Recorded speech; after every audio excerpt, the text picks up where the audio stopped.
Hello everyone, welcome back to my channel. I'm here to do y'all sermons for April the 23rd, 2023. Y'all should already know who these people are. So let's begin. We are reading Acts chapter 26.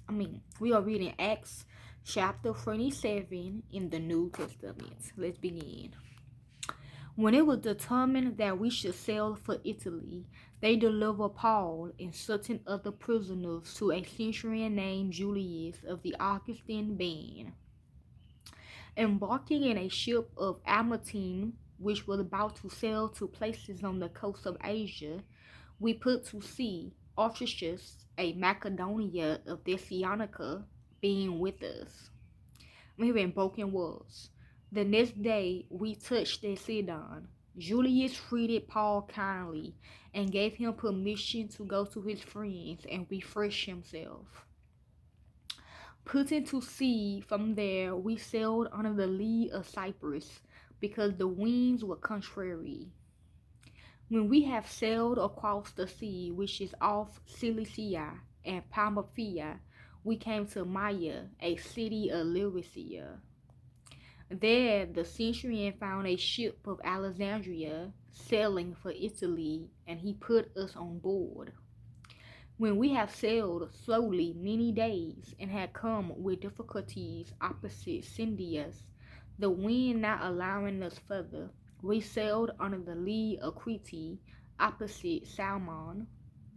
With difficulty sailing along it, we came to a certain place called Fair Havens, near the city of Lasea. When much time had passed and the voyage was now dangerous, because the fast had now already gone by, Paul admonished them and said to them, Sirs, I perceive that the voyage will be with injury and much loss, not only of the cargo and the ship, but also of our lives.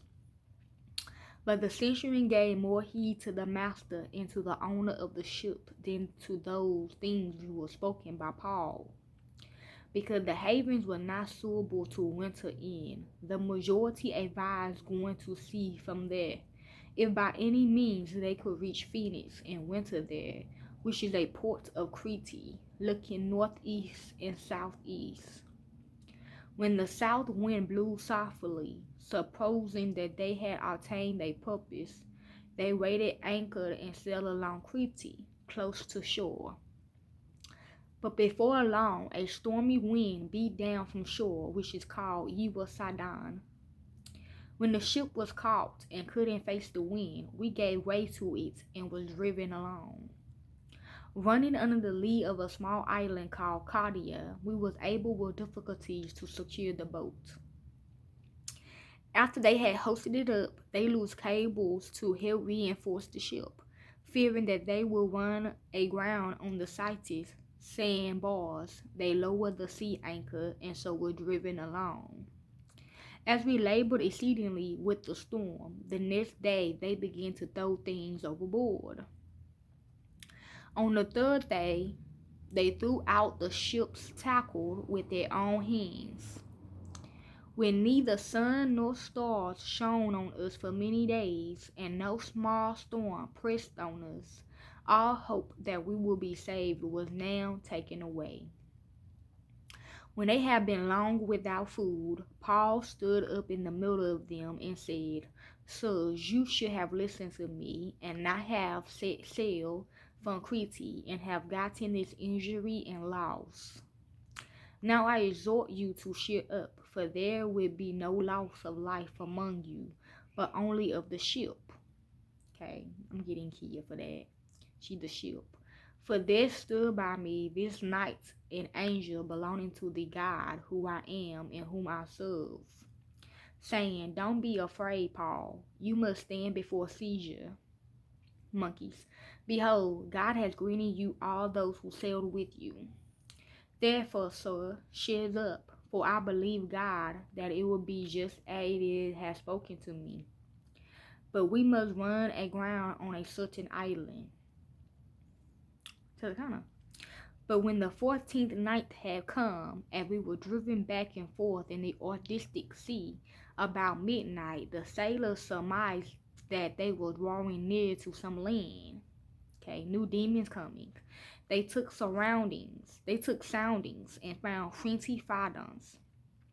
After a little while, they took soundings again and took 15 photons. Fearing that we would run aground on rocky ground, they let go 4 anchors from the storm and wished for daylight. As the sailors were trying to flee out of the ship and had lowered the boat into the sea, pretending that they would lay out anchors from the boat, Paul said to the centurion and to the soldiers, "Unless these stay in the ship, you can't be saved." Then the soldiers cut away the ropes of the boat and let it fall off. While the day was coming on, Paul begged them all to take some food, saying, "Today is the 14th day that you have waited and continue fasting, having taken nothing. Therefore, I beg you to take some food, for this is for your safety, for not a hair will perish from any of your heads."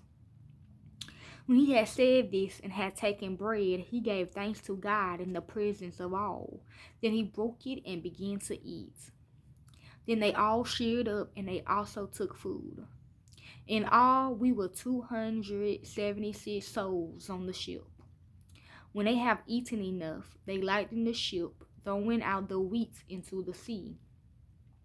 When it was day, they didn't recognize the land, but they noticed a certain bay with a beach, and they decided to try to drive the ship onto it. Casting off the anchors, they left them in the sea, at the same time untying the rubber ropes, hoisting up the foresail to the wind. They made for the beach. Okay, I'm getting bitch. But coming to a place where 2 seas met, they ran the vessel aground. The bow shook and remained immovable, but the storm began to break up by the violence of the waves. The soldiers' counsel was to kill the prisoners so that none of them would swim out and escape. But the centurion, desiring to save Paul, stopped them from their purpose and commanded that those who could swim should throw themselves overboard first to go toward the land, and the rest shall follow, some on planks and some on other things from the ship. So they all escaped safely to the land. Okay, this is Acts chapter 27 in the New Testament. I really just got this about Christopher Columbus. Okay, I got a lot of people from this story. Okay, either we gotta escape or they gotta escape, or they did that, or it's about something. Okay, I don't know. Hope y'all enjoy. I'm out. Peace. Stay blessed.